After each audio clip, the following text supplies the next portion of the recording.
It's common knowledge that Napoleon Bonaparte was a little man. But this is a false belief.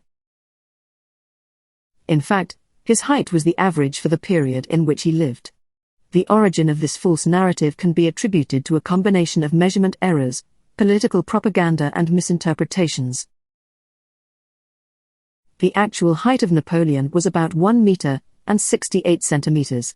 This measurement has been confirmed by various sources, including historical accounts and studies of his preserved uniforms. One of the main reasons for the uncertainty about its height comes from differences in measurement systems. At the time of Napoleon, France used the metric system, which was different from that of Britain.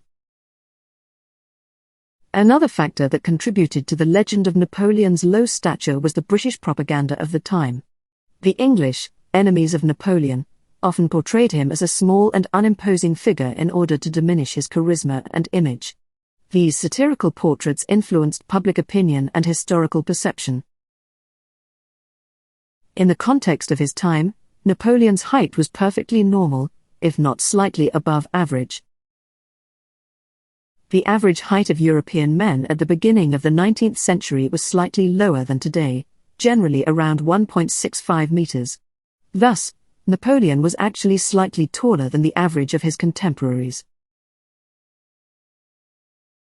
The question of Napoleon's height highlights how historical perceptions can be influenced by cultural and political factors.